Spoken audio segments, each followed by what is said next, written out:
오늘도 주님 안에서 승리하는 복된 하루가 되시기를 간절히 축원을 드립니다.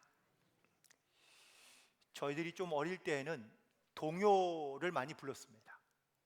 그런데 요즘 아이들은요, 동요를 부르지 않습니다. 음악 시간도 없어지기도 했지만 동요를 잘 모릅니다.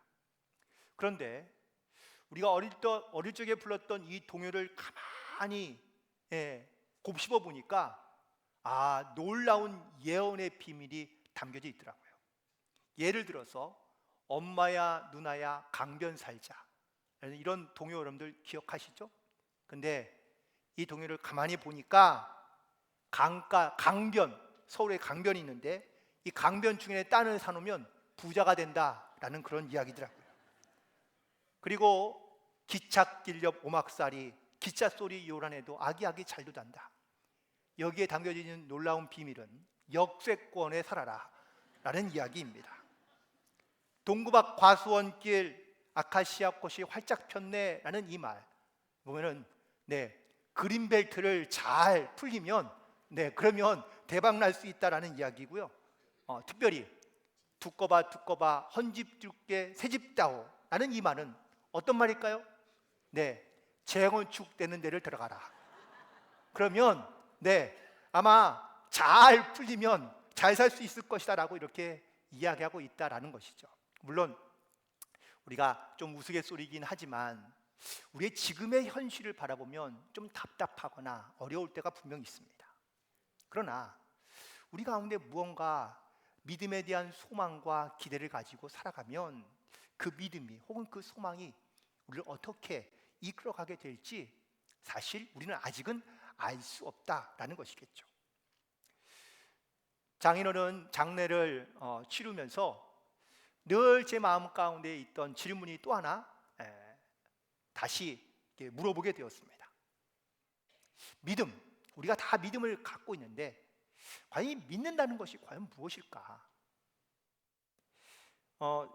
저희 그 장인어른이 갖고 있던 질환은 호흡기 질환이었는데, 그런데 이거를 병명으로 이렇게 써놓은 걸 보니까 뭐 각혈 혹은 객혈 이렇게 써 있더라고요. 근데 이 병이 뭐 암도 아니고요, 이 호흡기 질환으로 폐로 와서 가장 고통스러운 병이라고 합니다. 여기는 진통제를 놓긴 하는데 일반적인 진통제가 놓을 뿐, 그냥 완전히 그렇게 좀 마약성 진통제는 놓을 수 없다고 그러더라고요. 그러니 이 기침이 멈추지 않으니까 이 기침할 때마다 피가 나오거든요. 근데 이게 너무 고통스러우니까 사실 이 고통을 이겨내기가 쉽지 않습니다. 그래서 종종 빨리 죽었으면 좋겠다라는 말도 하시더라고요. 너무 고통스러우니까. 그런데 이제 사위긴 하지만 제가 목사니까 이제 아버님 머리에 손을 얹고 이렇게 기도하면, 그러면 그 고통을 이렇게 막 억지로 참으시는 걸 느낄 수 있더라고요. 그리고 기도할 때마다 중간중간에 아멘, 아멘 이렇게 하시며 기도를 받으시는데, 기도가 끝나고 난 다음에 제가 이제 묻죠.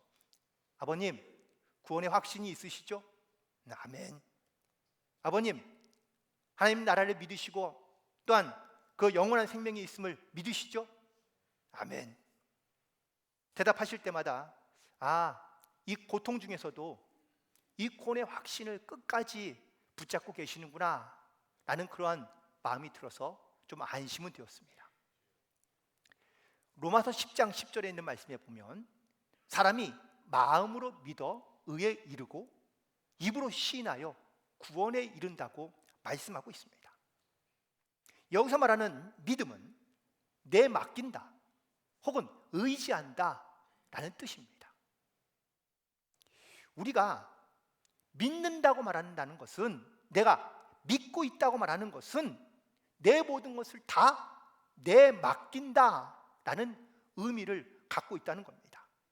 즉, 내 것은 없는 상태, 온전히 주님으로만 가득 차 있는, 그래서 내 모든 것을 다 맡겼기 때문에 후회가 없는 그러한 완전한 상태를 의미하고 있는 것이죠. 그런데 우리는 믿는다고 말하지만 어쩌면 완전히 온전히 맡기는 상태가 아니라 절반은 믿고 절반은 믿지 않는 상태. 조금 더 다르게 표현하면 반은 나를 믿고 반은 하나님을 믿는 상태로 우리가 믿는다고 고백하며 살아가는 경우가 많다는 겁니다. 여러분, 믿음은요, 내가 믿고 싶은 걸 믿는 게 믿음이 아닙니다. 주님이 믿게 하시는 것을 믿는 게 믿음인 것이죠. 결국 주님께서 나를 믿게 하시니 내가 믿어진다고 고백하는 것이, 이것이 바로 믿음에 대한 이야기입니다. 사랑하는 성도 여러분, 무엇이 믿어지십니까? 아니, 무엇을 믿고 있습니까? 우리는 그 믿음의 대상을 삼고 있는 것이 증명되고 혹은 또 지식적으로, 과학적으로 우리가 이해할 수 있고 설명될 수 있는 것들을 우린 주로 믿으려 합니다. 그런데 이거는 믿음이 아니죠. 근데 우리는 이것을 믿음이라고 말합니다. 내가 믿고 싶은 것을 믿는다는 이야기입니다. 그러나 성경에서 말씀하는 믿음은요, 보이지 않아도, 들리지 않아도 우리가 믿어지는 것을 믿음이라고 말하고 있습니다. 그 믿음이 저와 여러분을 하나님 나라의 백성으로 살아가게 한다라는 사실인 겁니다. 오늘 그 믿음에 대한 확실한 그런 고백과 결단을 가지고 나아갈 수 있게 되기를 간절히 소망합니다. 오늘 본문에 있는 말씀의 배경은 이스라엘 백성들이 애굽에서 400년 동안 종살이 하다가 하나님께서 가나안 땅에 들어가게 하시겠다는 이 약속의 말씀을 믿고 나온 겁니다. 그리고 이제 그 가나안 땅에 들어가기에 앞서 광야에서, 이 미디안 광야에서 정탐꾼을 12명을 뽑아서 가나안 땅에 정탐을 보냅니다. 그 정탐을 갔다 온 12명이 거기에 대한 보고를 하는데 거긴 거긴 성도 튼튼하고 군사들도 잘 훈련이 되어 있고, 그리고 거기 있는 사람들은 크고 장대해서 우리가 거기에 들어갔다가는 살아날 수가 없다라는 겁니다. 다 죽는다는 겁니다. 이 이야기를 들은 모든 백성들이 어떤 마음을 품게 되었을까요? 마음의 믿음이요, 완전히 사라지고 맙니다. 하나님의 말씀은 분명히 가나안 땅에 들어갔다고 말씀하시는데 정탐꾼들의 보고를 듣자 사람들이 모세를 원망하고 하나님을 원망하고 심지어는 모세를 죽이려고 그럽니다. 하지만 그 중에 두 사람, 여호수아와 갈렙만이 믿음의 눈을 가지고, 이 살아있는 믿음을 가지고 선포하기 시작합니다.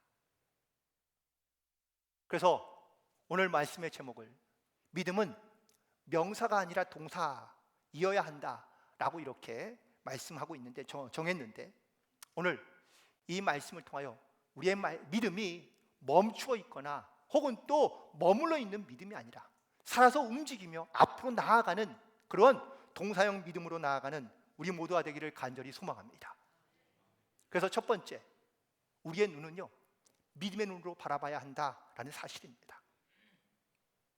여러분, 우리가 하나님의 약속의 말씀을 듣고 또한 그 말씀을 따라간다는 것은 하나님께서 우리에게 보여주시고 또한 우리 가운데 나타내시는 것을 보고, 그리고 그 주님의 눈을 가지고, 믿음의 눈을 가지고 바라보며 나아가는 것을 의미하고 있습니다. 정탐꾼이 다녀왔는데 그들이 갔다 온 보고 온 이야기를 다 합니다. 그들은 거기 가면 죽으니 그냥 여기에 머물러 있자라고 이야기합니다. 그러나 머물러 있거나 멈추어 있는 것은요, 죽어 있는 것과 똑같습니다. 히브리서 11장 6절에 있는 말씀에 보면 믿음이 없이는 하나님을 기쁘시게 하지 못하나니 하나님께 나아가는 자는 반드시 그가 계신 것과 또한 그가 자기를 믿는 자들에게 상 주시는 이심을 믿어야 한다고 말씀하고 있습니다.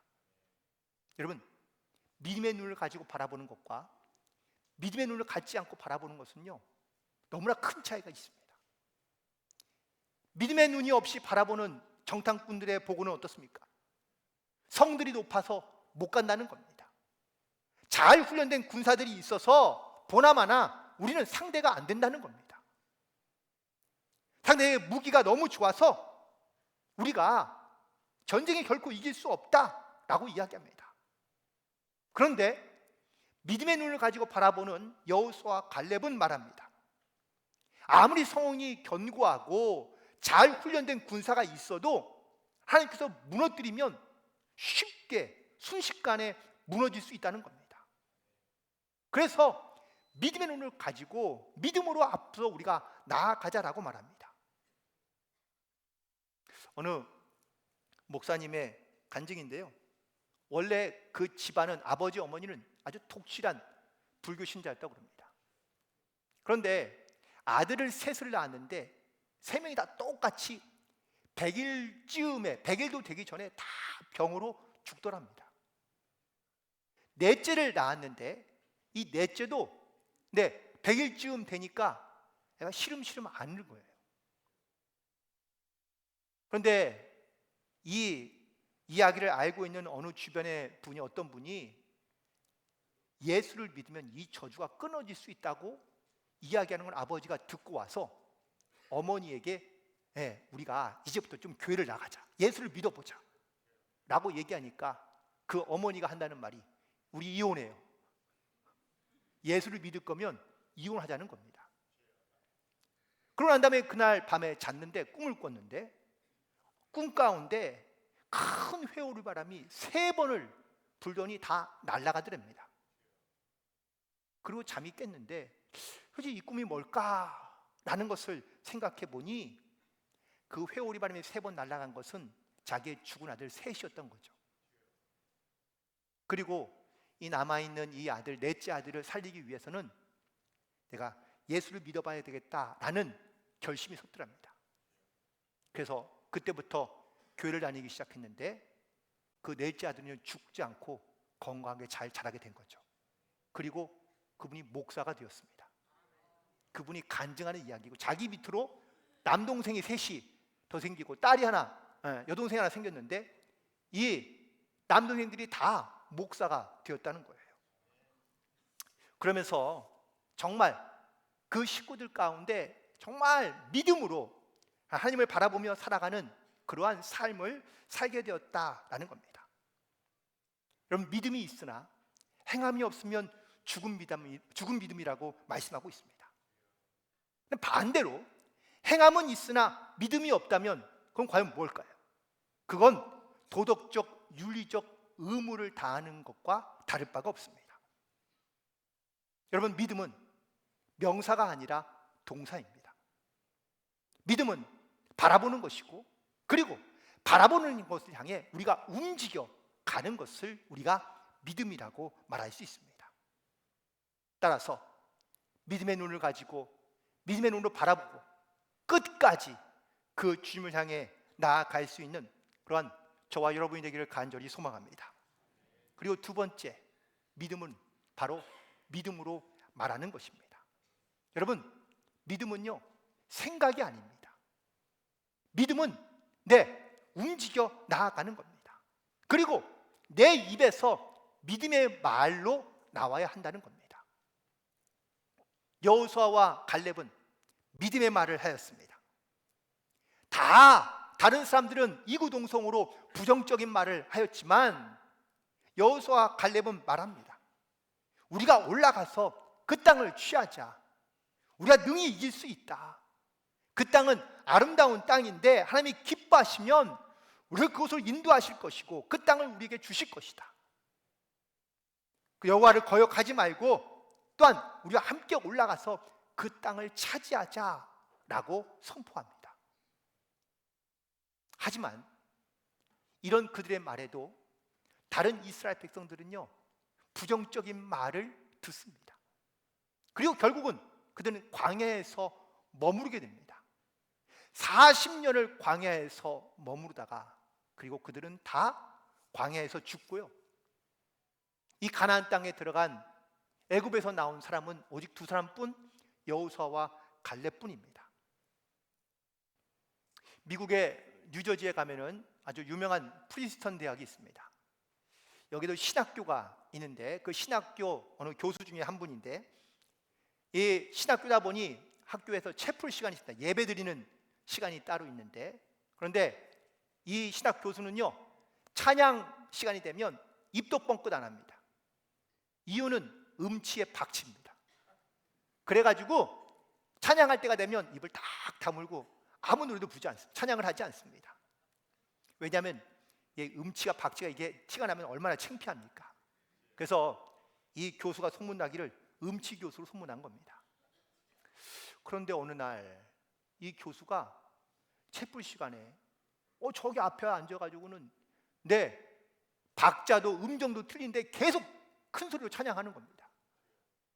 그래서 학생들이 다 의아해하는 겁니다. 아니, 지금까지 한 번도 찬양을 안 타가 왜 갑자기 저러나 싶어서 학생이 선생님한테 강의 시간에 물었습니다. 아니, 왜 갑자기 웬일로 찬송을 다 부르셨습니까?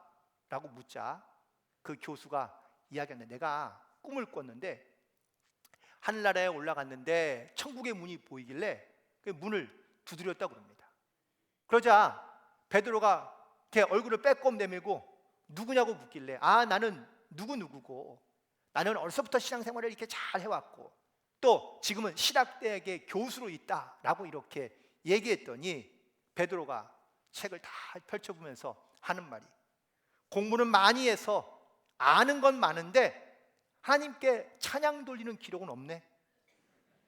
천국은 지식이 많은 신학 박사가 필요한 것이 아니라 하나님을 찬양하는 사람이 필요한 곳이다 라고 이렇게 얘기하며 문을 확 닫으랍니다. 그래서 꿈이 깼어요.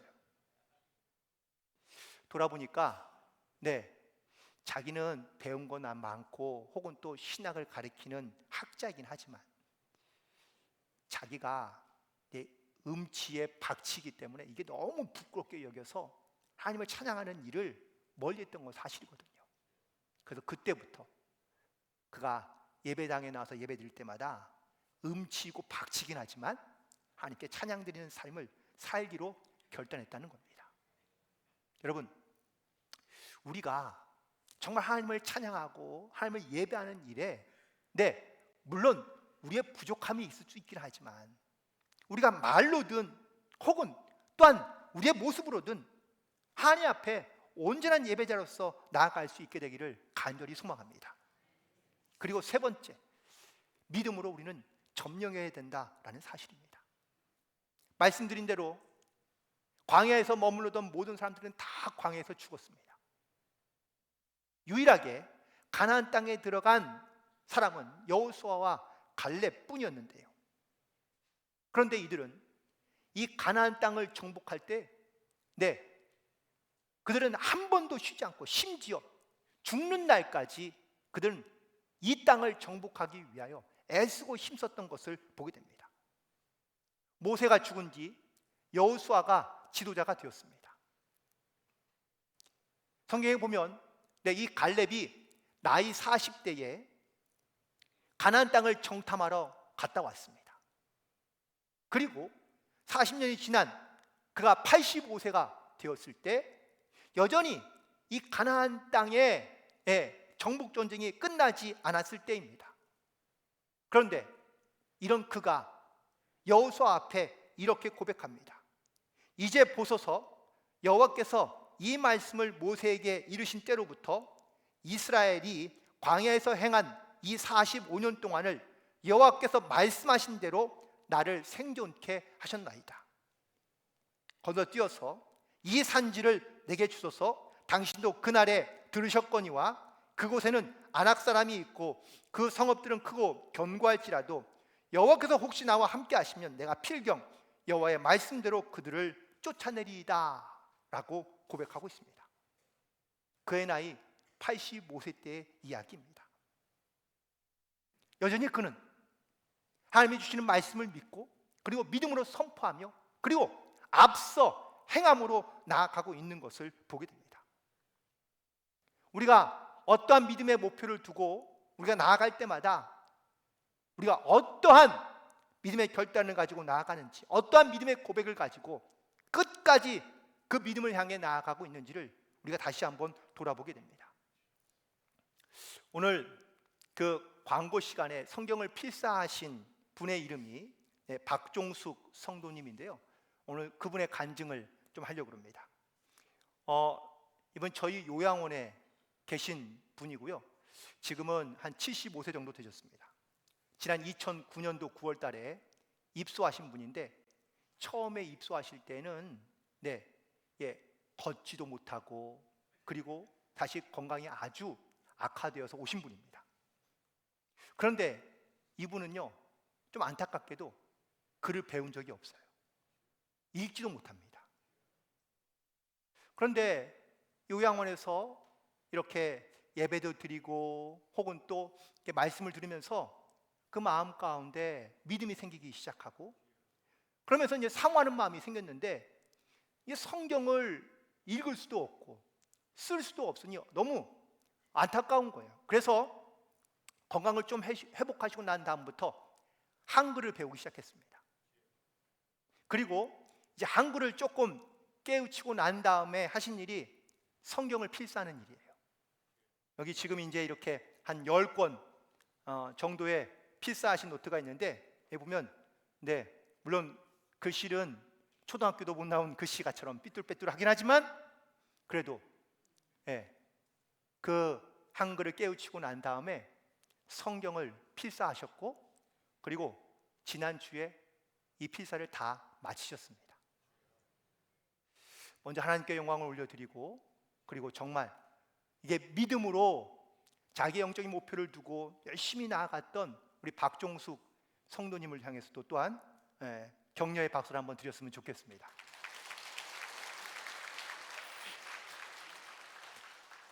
우리가 어떠한 믿음을 가지고 나아간다는 것은 그냥 단순히 내가 믿겠습니다라고 사실 말로만 하는 건 아닌 것 같습니다. 믿음은 끊임없이 우리를 바라보게 합니다. 그리고 믿음을 갖고 있으면 말하게 됩니다. 그리고 그 믿음은 우리를 하나님의 선하신 목적과 뜻을 이루게 하기 위하여 우리 하나님께서 이끌어 가시고 있는 것을 보게 됩니다. 세상에 숨길 수 없는 세 가지가 있다고 합니다. 이 탈무드에 나오는 이야기 있는데 하나는 재치기이고요, 두 번째는 가난이고 세 번째는 사랑입니다. 그런데 저는 여기에 하나를 더해서 저는 믿음, 이것도 역시 감출 수 없는 것이 아닐까. 우리가 무언가를 믿고 있다는 것은요, 그 내가 믿고 있는 것이 내 삶에서 증명되고 나타나기 때문입니다. 내가 믿는 것에 따라 사람의 삶의 방식이 달라집니다. 그래서 사람은요, 자기가 무엇을 믿고 있느냐라는 것을 감출 수가 없다는 것이죠. 살면서 혹시 다른 사람들에게 이런 질문을 받아보신 적이 있습니까? 혹시 예수 믿으세요? 여기에는 아마 두 가지의 의미가 있을 수 있습니다. 하나는 좀 부정적인 의미인 거죠. 야, 너 진짜 예수 믿었었어? 너 정말 예수 믿는 사람이야? 라는 이 질문의 뜻은 뭡니까?